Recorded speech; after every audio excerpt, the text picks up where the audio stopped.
The alley smelled of rain and regret. A cold drizzle soaking through Eli's jacket as he stumbled over a cracked pavement. He wasn't supposed to be here. Not in this forgotten corner of Chicago.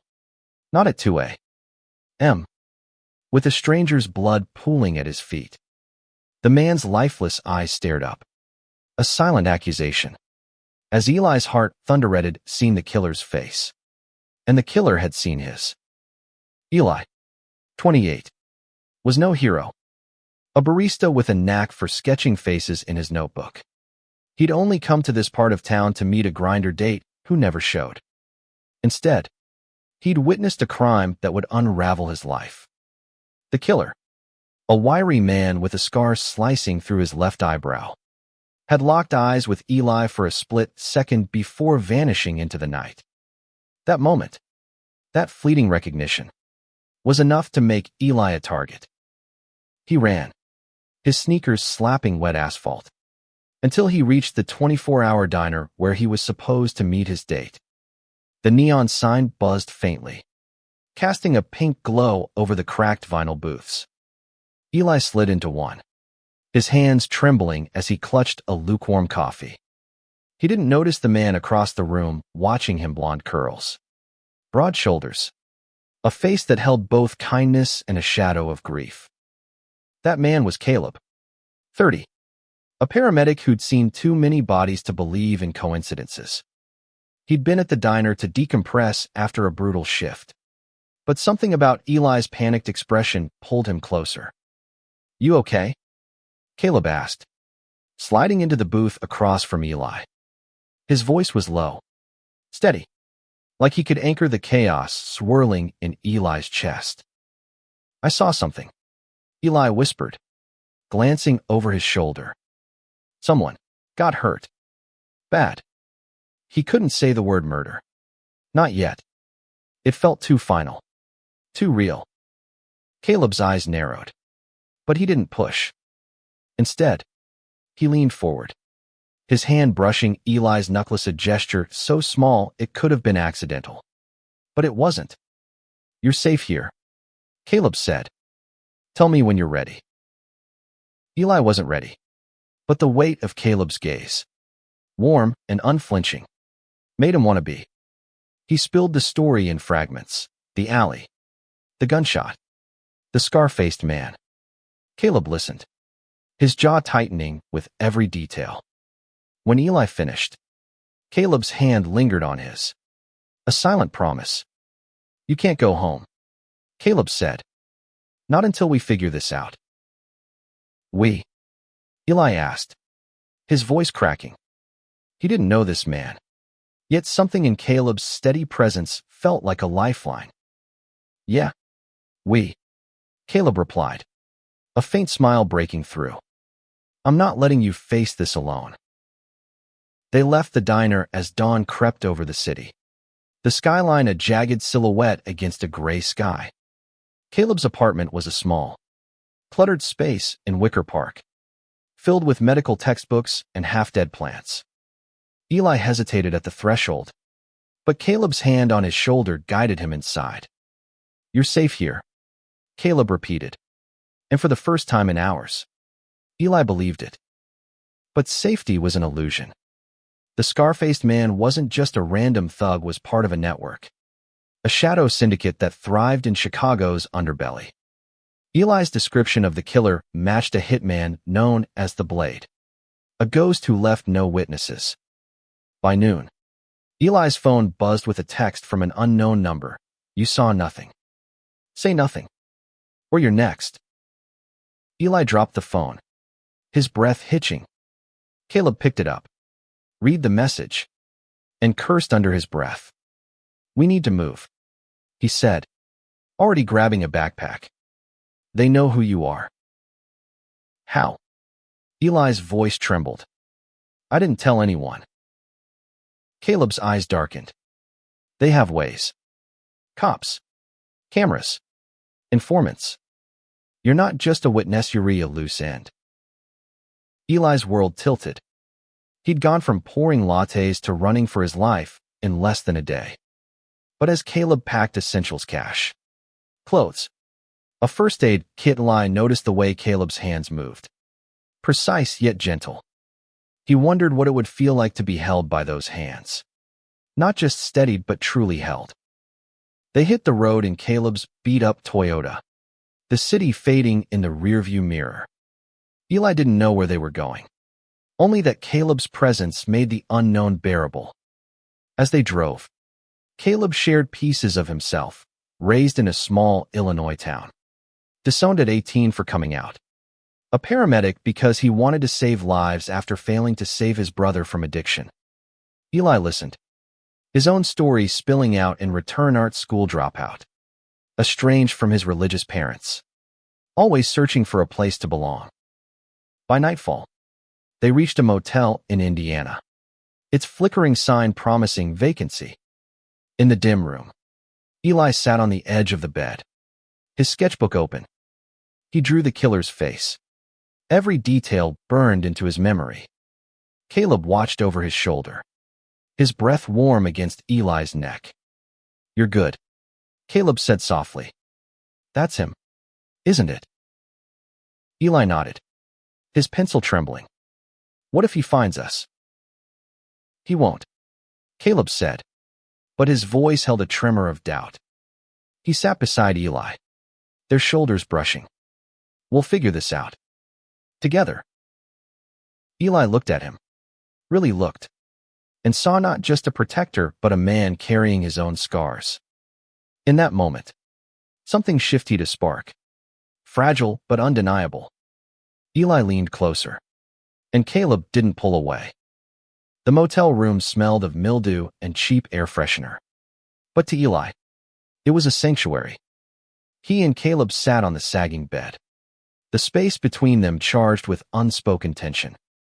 Outside, the Indiana night hummed with cicadas, masking the sound of a car idling in the parking lot. A car neither of them noticed. Eli's sketchbook lay open, the killer's face staring up like a ghost. Caleb traced a finger over the drawing, his expression grim. "This guy?" he said. "He's not just a lone wolf. People like him have backup. Resources. We need to be smart." "Smart?" Eli's laugh was brittle. "I don't even know what I'm doing. I'm a barista. Caleb, I make coffee. Not whatever this is." Caleb's hand found Eli's, steadying him. "You're more than that. You're brave. You're still here, aren't you?" Eli wanted to argue, but Caleb's touch silenced him. It wasn't just comfort, it was something deeper. A current pulling them together. He met Caleb's eyes, and for a moment, the fear receded. Then a sharp knock on the door shattered the spell. Caleb was on his feet in an instant, motioning for Eli to stay quiet. He peered through the peephole, his body tense. "Delivery," a voice called, but Caleb didn't relax. He grabbed a baseball bat from his Baga paramedic's precaution. He'd explained earlier and cracked the door open. A kid, maybe 17, stood there with a pizza box. "Ordered this?" the kid asked. "Chewing gum." "We didn't," Caleb said, his voice low. He scanned the parking lot, spotting the idling car, a black sedan with tinted windows. His grip on the bat tightened. "Leave it on the ground and go." The kid shrugged and walked away. But Caleb didn't touch the box. Instead, he pulled Eli toward the bathroom. "We're leaving. Now." "What's happening?"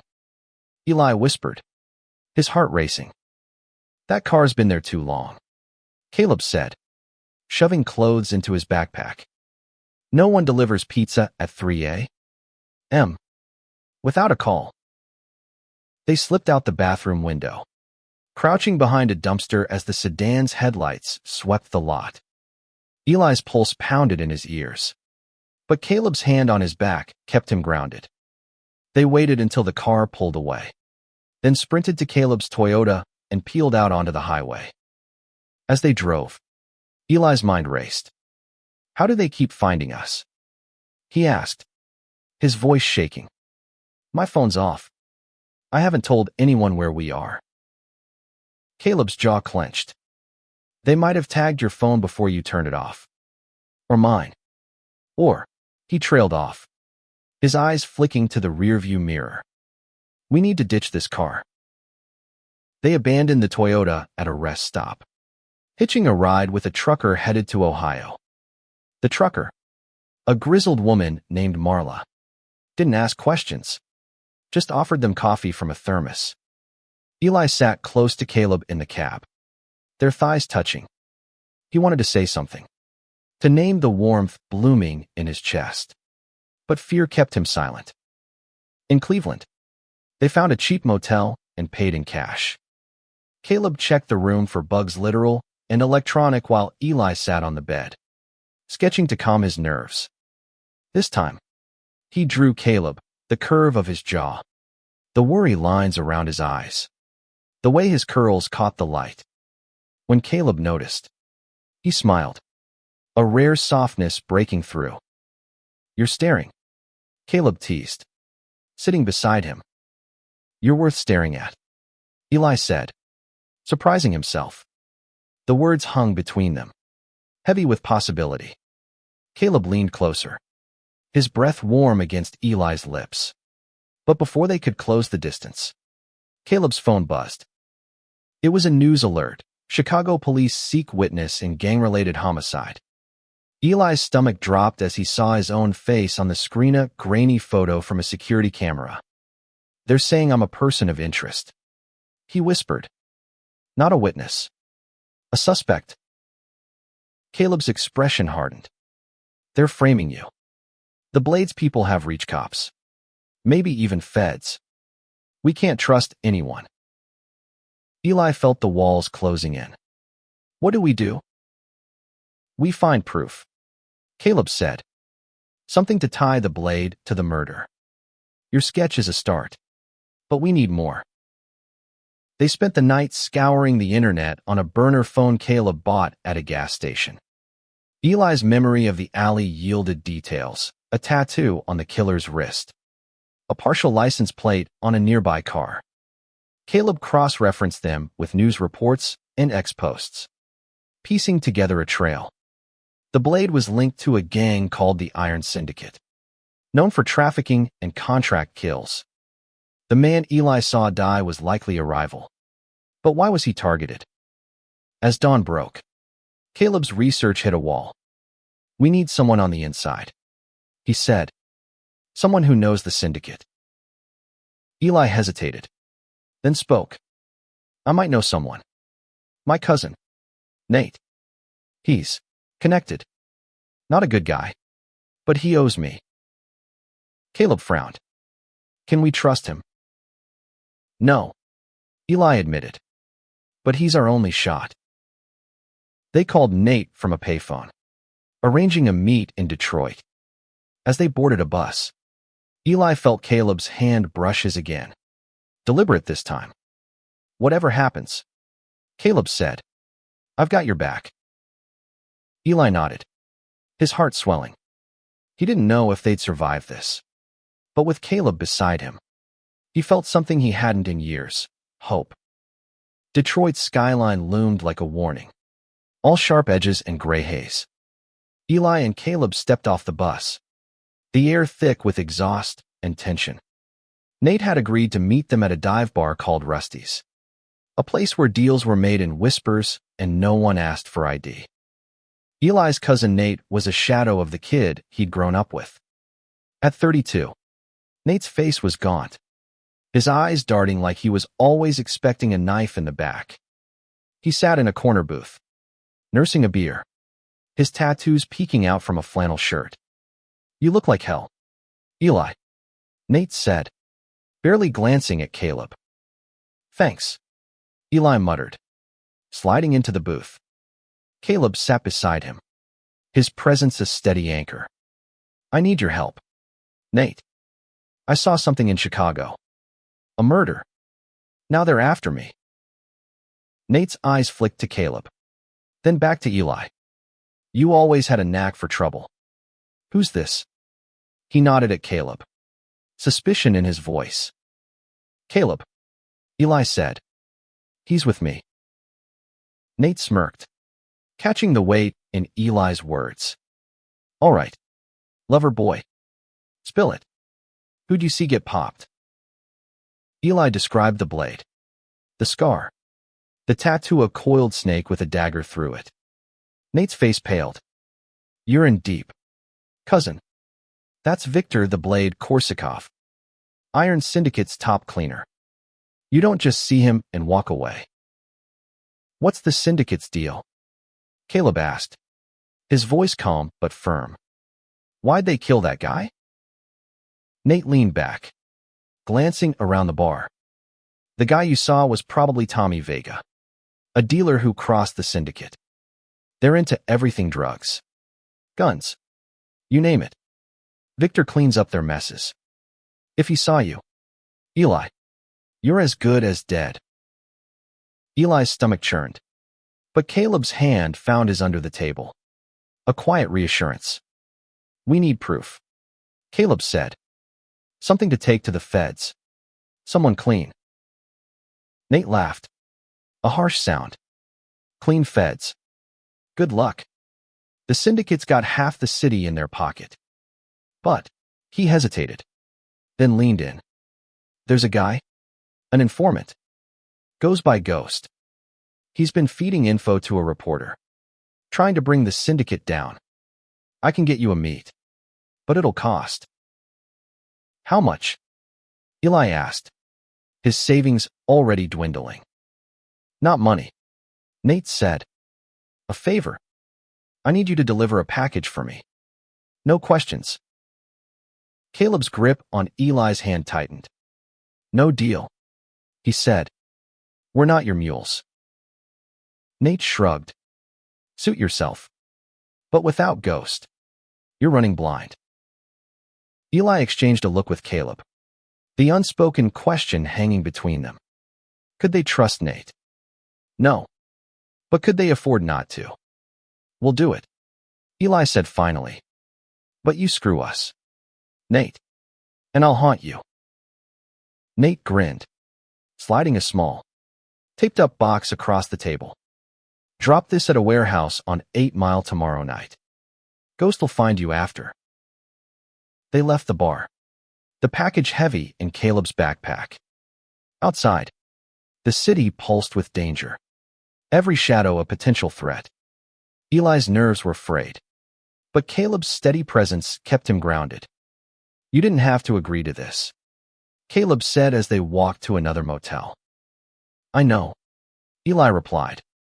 But you're in this because of me. I can't let you carry it alone. Caleb stopped, turning to face him. The streetlight caught his curls, casting a halo around his head. I'm here because I want to be, he said. Not because I have to. Eli's breath caught. He wanted to close the distance, to feel Caleb's lips on his. But the weight of the package and the danger it represented held him back. Instead, he squeezed Caleb's hand. Thank you. The next night, they approached the warehouse, a hulking structure surrounded by chain-link fences. Eli's heart pounded as they slipped inside, the package tucked under his arm. The place was a maze of crates and shadows, the air thick with dust. They left the package where Nate instructed. But as they turned to leave, footsteps echoed behind them. Going somewhere. A voice rasped. A man stepped into the light, tall, scarred, with a snake tattoo curling around his wrist. The Blade. Eli froze, his blood turning to ice. Caleb stepped in front of him, his stance protective. Stay back, Caleb warned, his voice steady despite the fear in his eyes. The Blade smirked, pulling a knife. You should have stayed quiet, kid. Now you both pay. Caleb lunged, tackling the Blade to the ground. They grappled, the knife glinting in the dim light. Eli's mind screamed at him to move, to help, but fear rooted him in place. Then he saw Ida metal pipe leaning against a crate. He grabbed it, swinging with all his strength. The pipe connected with the blade's shoulder, sending him sprawling. "Run!" Caleb shouted, grabbing Eli's hand. They sprinted through the warehouse, the sound of the blade's curses chasing them into the night. They didn't stop until they reached a safe house Nate had mentioned, a rundown apartment in a forgotten part of town. Inside, Eli collapsed onto a couch, his body shaking. Caleb knelt beside him, checking for injuries. "You okay?" he asked, his hands gentle but urgent. Eli nodded, tears stinging his eyes. "You could have died," he whispered. "Because of me." Caleb cupped Eli's face, his thumb brushing away a tear. "I'd do it again," he said. "For you." In that moment, the world narrowed to just them. Eli leaned in, and this time, there was no hesitation. Their lips met, a kiss born of fear and longing, a promise that they'd face whatever came next together.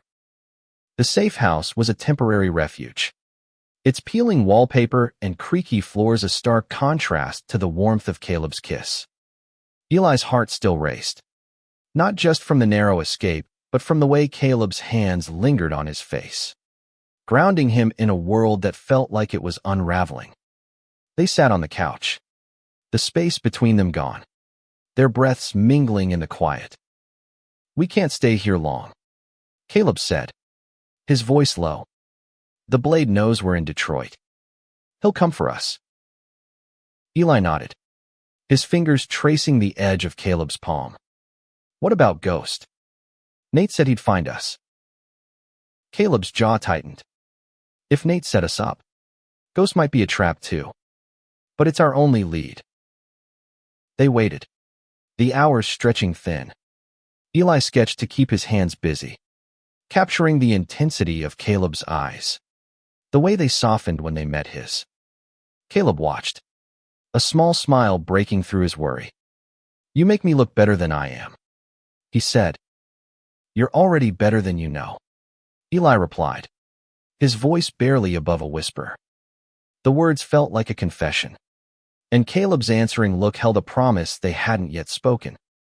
A knock came at midnight, sharp and deliberate. Caleb grabbed the baseball bat, motioning for Eli to stay back. Through the peephole, they saw a woman mid-40s, wiry, with sharp eyes and a leather jacket. "Ghost sent me," she said, her voice muffled but firm. "Open the door." Caleb hesitated, then let her in. She introduced herself as Lena, a reporter who'd been working with Ghost for years. "He's real," she said, tossing a burner phone onto the table. "But he's paranoid. You'll meet him when he's ready. For now, he sent this." She handed Eli a USB drive. Proof.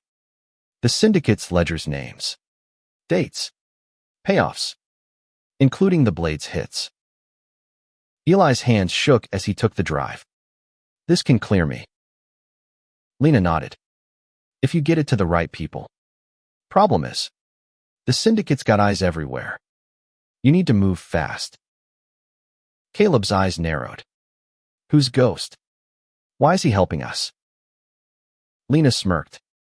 "Ghost is someone who's lost too much to the syndicate. He trusts me, and I trust you because he says you're clean. Don't prove him wrong." They copied the drive's contents onto Caleb's burner phone, memorizing key details, bank accounts, coded messages, a list of dirty cops. One name stood out: Detective Marcus Holt, Chicago PD, linked to the blade's payoffs. Eli's stomach twisted. Holt had been on the news, calling him a suspect. "We need to get this to someone outside Chicago," Caleb said. "Someone the syndicate can't touch." Lena suggested a federal agent in Pittsburgh, Agent Sarah Klein, known for taking down corrupt networks. "She's clean," Lena said, "but you'll need to get to her in person. The syndicate monitors digital channels." They planned to leave at dawn, but as Lena left, she warned them, the blade's not just a killer. He's personal. If he's after you, it's not just business. The words haunted Eli as he and Caleb packed. He couldn't shake the image of the blade scar, the cold promise in his eyes. Caleb noticed his unease and pulled him close, their foreheads touching. "We're in this together," Caleb said. "No matter what." They hit the road in a stolen car Lena provided, a beat-up sedan that blended into the Rust Belt's decay. As they crossed into Ohio, Eli felt the weight of the USB drive in his pocket, a ticking bomb. Caleb drove, his hand resting on Eli's knee, a silent reminder of their bond. In Pittsburgh, they found Klein's office in a nondescript federal building. But as they approached, a black SUV pulled up, and two men in suits stepped out. One had a snake tattoo peeking from his cuff. Eli's blood ran cold. "Caleb," he whispered, grabbing his arm. "It's them." Caleb swore, pulling Eli into an alley. They ducked behind a dumpster as the men scanned the street. "How do they keep finding us?" Eli hissed, his panic rising. Caleb's eyes darkened. "The drive. It might have a tracker." They checked the USB, finding a tiny chip embedded in the casing. Caleb crushed it under his heel. But the damage was done. The men were closing in, their footsteps echoing. Caleb grabbed Eli's hand, and they ran, weaving through Pittsburgh's narrow streets. They found refuge in a crowded market, blending into the throng. Eli's heart pounded, but Caleb's grip kept him steady. "We need to get to Klein," Caleb said. "Tracker or not, that drive is our way out." They circled back to the federal building, slipping in through a service entrance. Klein, a sharp-eyed woman in her 50s, met them in a conference room. She listened to their story, her face unreadable, then examined the drive's data. "This is enough to bury the syndicate," she said, "but you're in danger until we move." She arranged protective custody, but as they left her office, a gunshot rang out. Glass shattered, and Eli dove to the floor, Caleb shielding him. The blade had found them again. The federal building's lobby was chaos screams, shattered glass, and the acrid smell of gunfire. Caleb's body pressed against Eli's, shielding him as they crawled behind a reception desk. The blade's silhouette loomed in the doorway, his knife glinting under the fluorescent lights. Agent Klein shouted orders, her gun drawn, but the blade was gone as quickly as he'd appeared. "He's toying with us," Caleb whispered, his breath warm against Eli's ear. "He wants us scared." Eli's hands shook, but Caleb's steady presence kept him from breaking. "What do we do?" he asked, his voice barely audible over the sirens. Klein crouched beside them, her face grim. "We move you now. I've got a safe house outside the city. Stay low." They followed her through a back exit, piling into an unmarked van. Eli clutched the USB drive, its weight a reminder of the stakes. Caleb's hand rested on his, a silent vow. As the van sped through Pittsburgh's suburbs, Klein briefed them, "The syndicate's desperate. This data links them to senators, cops, even a judge. They'll kill to keep it buried." Eli's mind reeled. He'd gone from a nobody to a threat to an empire. But with Caleb beside him, he felt a flicker of defiance. "We can't let them win," he said. Caleb squeezed his hand. "We won't." The safe house was a cabin in the Allegheny Mountains, surrounded by dense forest. Klein left them with a burner phone and a promise to return with a federal task force. Alone, Eli and Caleb sat by a crackling fire, the silence heavy with unspoken fears. Eli broke it first. "Why are you still here?" "Caleb, you could have walked away." Caleb's eyes met his, raw and unguarded. "Because I see you, Eli. Not just the guy who saw a murder. The guy who draws like he's pouring his soul onto paper. The guy who makes me feel alive. Eli's breath hitched. He leaned in, their lips meeting in a kiss that felt like a defiance of the darkness closing in. It was slow, then urgent, a collision of need and hope. They pulled back, foreheads touching, and Eli whispered, "I don't want to lose this." "You won't," Caleb promised, but his voice held a tremor of doubt.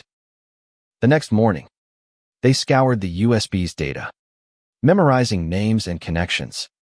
One stood out, a syndicate safe house in Chicago, where the Blade was rumored to store evidence of his kills. If they could get there, they might find proof to clear Eli's name for good. "It's a trap," Caleb said, his brow furrowed.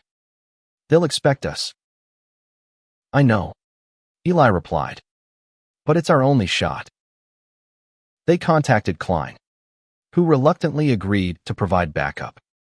She arranged transport back to Chicago, a private plane to avoid syndicate eyes. As they boarded, Eli felt Caleb's hand in his, a lifeline in the storm. The flight was tense, the city's skyline a reminder of where it all began. In Chicago, they met Klein's team at a staging area near the syndicate safe-housing derelict factory in the South Side. Klein handed them vests and earpieces, her expression grim. "Stay behind my team. If the Blade's there, he won't go down easy." The raid was a blur of shouts and gunfire. Eli and Caleb stayed back, but the chaos pulled them in. They slipped into the factory's basement, where Eli spotted a locked safe. His hands shook as he picked the lock, a skill from his teenage years he'd never thought he'd use again. Inside was a ledger, photos, and a flash drive labeled V.K. Victor Korsakov, the Blade. Before they could escape, a shadow moved. The Blade stepped into the light, his scar stark under the flickering bulb. "You're persistent," he said, his knife gleaming. "But this ends now." Caleb pushed Eli behind him, grabbing a metal rod from the floor. "Not today," he growled. The Blade lunged, and Caleb swung, the rod clashing against the knife. Eli's heart pounded as he fumbled with the burner phone, sending Klein their location. The fight was brutal, Caleb's strength against the Blade's precision. Blood dripped from Caleb's arm, but he didn't falter. Eli grabbed a loose brick, hurling it at the Blade's head. It grazed his temple, giving Caleb an opening to knock the knife away. They pinned the Blade to the ground just as Klein's team burst in, guns drawn. The Blade was cuffed, his glare promising vengeance. But Eli didn't care. He rushed to Caleb, checking his wound. "You're hurt," he said, his voice breaking. "I'm fine," Caleb said, pulling Eli close. "We did it." The evidence was enough to dismantle the syndicate's Chicago operations. Klein promised Eli's name would be cleared. But as they left the factory, Eli knew the danger wasn't over.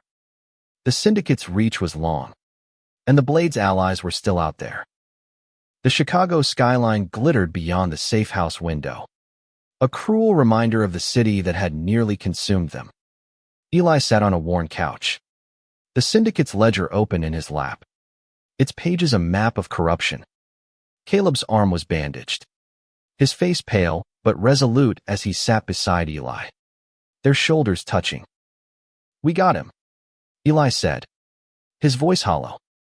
"So why doesn't it feel over?" Caleb's hand found his, warm and steady. "Because it's not. The Blade's just one piece. The syndicate's still out there, and they don't forgive." Agent Klein had promised protection, but her team was stretched thin, chasing leads from the ledger. Eli and Caleb were moved to a new safe-housing small apartment in Evanston, just outside Chicago. It was temporary, Klein said, until the syndicate's leadership was dismantled. But the waiting felt like a sentence. Eli sketched to cope, his pencil tracing Caleb's profile. the curve of his lips, the scar on his forearm from the factory fight. Caleb watched, his eyes soft. "You're gonna run out of pages," he teased. "Then I'll start drawing on the walls," Eli said, managing a smile. It was a fleeting moment of lightness, a reminder of what they were fighting for. But the syndicate wasn't idle. A news report on the Safe House's TV showed a warehouse fire in Detroit, the same warehouse where they'd dropped Nate's package. Eli's stomach twisted. "Nate," he whispered. "He's in this deeper than he said." Caleb's face hardened. "We need to find him. If he's working with the syndicate, he could lead them to us." They contacted Lena, the reporter, who confirmed Nate's ties to the syndicate. "He's a low-level runner," she said over a secure line. "But he's scared. If you can get to him, he might flip."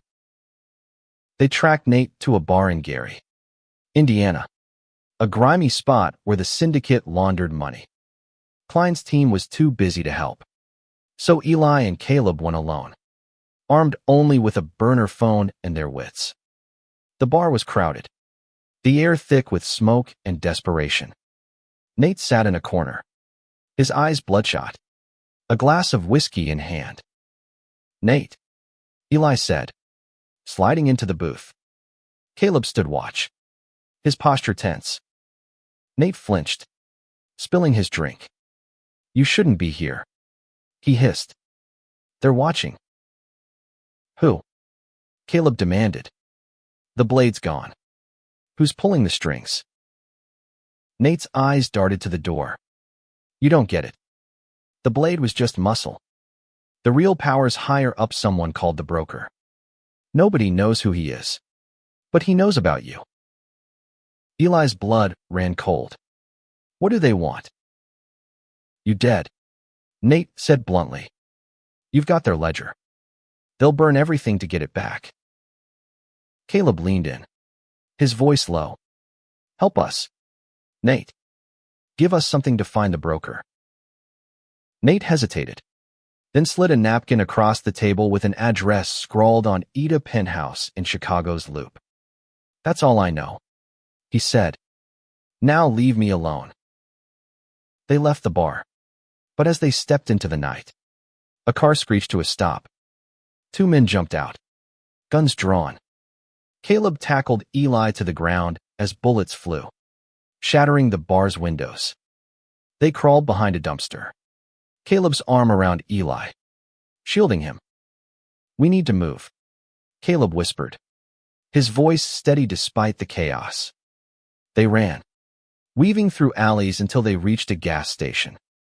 Eli's lungs burned, but Caleb's grip kept him going. At the gas station, they called Klein, who sent a team to extract them. Back in the Evanston safe house, Eli collapsed onto the bed, his body shaking. Caleb sat beside him, his hand brushing Eli's hair. "We're still here," Caleb said. "That's what matters." Eli looked up, his eyes meeting Caleb's. "I'm scared," he admitted. "Not just of them. Of losing this. Us." Caleb's expression softened. He leaned down, kissing Eli gently, then fiercely. "You won't lose me," he said. "I promise." They spent the night planning their next move. The penthouse address was a lead, but it was a fortress security. Cameras. Syndicate enforcers. They needed a way in, and Lena was their only hope. She agreed to meet them, bringing a hacked keycard and blueprints of the building. As they prepared, Eli felt the weight of their journey, the fear, the danger, the love that had grown in the cracks of their desperation. He didn't know if they'd survive, but with Caleb beside him, he was ready to fight. The Chicago Loop glittered like a trap, its skyscrapers hiding secrets in their shadows. Eli and Caleb stood across from the penthouse building, its glass facade reflecting the city's pulse. Lena's keycard burned in Eli's pocket, a fragile hope against the syndicate's power. "We're walking into the lion's den," Caleb said, his voice low. He adjusted the earpiece Klein had given them. A lifeline to her team waiting a block away. You sure about this? Eli nodded, though his heart pounded. We end this tonight. For us. Caleb's hand brushed his. A fleeting touch that steadied Eli's nerves. They crossed the street, blending into the evening crowd. Lena's blueprints showed a service entrance. Unguarded but locked. The keycard worked, and they slipped inside, the hum of the city fading behind them. The elevator ride to the penthouse was silent, the air thick with tension. Eli clutched the ledger's flash drive. Its data their only leverage. Caleb's hand rested on his shoulder, a reminder they weren't alone. When the doors opened, they stepped into a world of wealth marble floors, modern art, a view of Lake Michigan that screamed power. A man stood at the far end of the room, his back to them. He was older, maybe 60, with silver hair and a tailored suit. You're persistent, he said, turning. His face was unremarkable, but his eyes were cold, calculating. The broker. You know why we're here, Caleb said, his voice steady. We have your ledger. It's over. The broker smiled, a predator's grin. You think a flash drive will stop me? I own this city. Eli stepped forward, his voice shaking but firm. You don't own us, and you won't own the truth. The broker's smile faded. He snapped his fingers, and two enforcers emerged from the shadows, guns drawn. Caleb pushed Eli behind him, but before anyone could move, Klein's voice crackled through their earpieces. We're in. Stand down. The penthouse doors burst open, Klein's team flooding in. The enforcers hesitated, then dropped their weapons. The broker's face twisted with rage, but he didn't resist as Klein cuffed him. You'll pay for this. He spat at Eli. Eli met his gaze, unflinching. I already have. As Klein's team secured the scene, Eli and Caleb slipped away, their part done. They found a quiet corner of the city, a park where the noise of the world felt distant. Eli's hands trembled as he sat on a bench, the weight of their survival sinking in. Caleb sat beside him, pulling him close. We did it, Eli whispered, tears streaming down his face. We're free. Caleb kissed his forehead, his voice soft. Yeah, but we're more than that. They stayed there, wrapped in each other, as the city hummed around them. The syndicate was crumbling, its leaders exposed by the ledger's secrets. Eli's name was cleared, his face no longer on the news. But the scars remained the fear, the loss, the fight to survive. Over the next week, Klein's investigation widened, dismantling the syndicate's network. The Blade was convicted, his testimony implicating dozens. Nate disappeared, likely running from his own debts. Eli and Caleb stayed in Chicago, building a life from the ashes of their ordeal. Eli returned to sketching, his art now infused with the intensity of their journey. Caleb went back to his paramedic work, saving lives with the same steady hands that had saved Eli. Their apartment was small, cluttered with Eli's sketchbooks and Caleb's medical gear.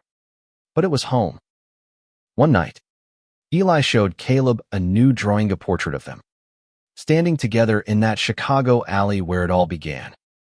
This is us, Eli said, his voice thick with emotion. Not just surviving, living. Caleb pulled him close, their lips meeting in a kiss that felt like a vow. For you, Caleb said. I'd do it all again. The Chicago winter was brutal, but inside their apartment, Eli and Caleb built a warmth that defied the cold. The syndicate's collapse dominated the news, with Klein's task force uncovering corruption that reached beyond the city. Eli's sketches became a quiet rebellion, his art shown in a local gallery, each piece a testament to their survival. One evening, as snow fell outside, Eli sat at their kitchen table, sketching Caleb's hands strong, scarred, the hands that had held him through the darkness. Caleb watched, his curls falling into his eyes, a smile playing on his lips. "You're gonna immortalize me," he teased. "You're already unforgettable," Eli said, his voice soft but certain. He set the pencil down, reaching for Caleb's hand. Their fingers intertwined, a silent promise that had carried them through alleys, safe houses, and gunfire. The past still haunted them. Eli sometimes woke from nightmares, the scar-faced blade looming in his mind. Caleb would hold him, whispering reassurances until the fear faded. They didn't talk about the what-if SWAT if they hadn't met. What if the blade had won but the weight of those possibilities lingered? Lena, the reporter, became an unlikely friend, publishing a series on the syndicate's downfall that credited 2 brave witnesses. She visited one afternoon, bringing coffee and news. "The broker's trial starts next month," she said. "You two changed everything." Eli shook his head. "We just wanted to survive." Lena smiled. "And you did more than that. You gave people hope." After she left, Eli and Caleb walked to the lakefront, the wind sharp against their faces. The city stretched before them, its lights a reminder of the battles they'd fought. Eli thought of the man he'd been before, that Aaliyah, lonely barista, searching for meaning. Now, with Caleb beside him, he'd found it. "I love you," Eli said, the words spilling out as naturally as breath. Caleb stopped, his eyes bright with emotion. "I love you too," he said, pulling Eli into a kiss that tasted of salt and snow. It was a moment of redemption, not just from the syndicate's shadow, but from the parts of themselves they'd once hidden. They returned home, their hands still clasped, the future uncertain but theirs to shape. Eli's sketchbook lay open on the table, a new drawing taking form a horizon. 2 figures standing together, facing the dawn. It wasn't just a picture of them. It was a promise of what they could be. Their love had been forged in fear, tempered by danger, and sealed in survival. It wasn't perfect, but it was real, and it was enough. As they stood together, watching the snow fall, Eli knew they'd face whatever came next not as targets, but as partners, redeemed by the love that had carried them through.